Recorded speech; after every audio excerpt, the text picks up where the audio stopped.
সুনামগঞ্জ পৌর শহরের পশ্চিম বাজার, সাহেববাড়ি ঘাট, মধ্যবাজার এলাকা তলিয়েছে পানিতে। পানিতে নিমজ্জিত রাস্তাঘাট, বাড়িঘর, দোকানপাটেও ঢুকেছে পানি।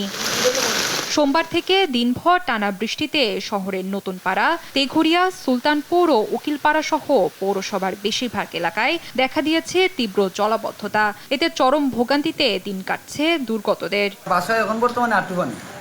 ওই যে এখন বৃষ্টির মাঝে বাজারে গেছিলাম, বাচ্চার লাগে কিছু পানি আনতাম, তার বাদে কোনো দোকানপাট খোলা নাই, সব পানির তলে। আচ্ছা, এলাকার সব দোকান দোকানো পানি ঢুকিয়া, বড়বাড়ি যা আছে সব পানি ঢুকিয়া, খুব অবস্থা খারাপ। আশ্রয় কেন্দ্র নাই, বাজারে আপনার চিরা সংকট, মোমবাতি সংকট, তারপরে কারেন্টের সমস্যা। আপনার সরকার শহরে ড্রেন নির্মাণে কোটি কোটি টাকা বরাদ্দ দিলেও ড্রেনেজ ব্যবস্থা ঠিকভাবে নির্মাণ করতে না পারার পেছনে পৌর কর্তৃপক্ষের গাফিলতিকে দুষছেন স্থানীয়রা। এখন তো সামনাবাদী গিয়ে আমরা সামনের গড়ে দিয়ে হামাই যার, এবং আমার অস্ট্রেলিয়ান দুইটা ড্রাইভার চলে আমি হোস্টেলের মধ্যে পড়ছি। এরকম যদি পানি বাড়ে 22 সালের বন্যার উপরে যাইতে পারে।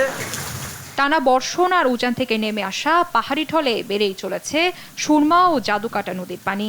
জেলার ছোট বড় 137টি হাওর এখন পানিতে টইটুম্বুর। এতে সদরের পাশাপাশি শান্তিগঞ্জ, ধর্মপাশা, দিরাই, জগন্নাথপুর ও ছাতক সহ 10 উপজেলার শতাধিক গ্রাম প্লাবিত হয়েছে।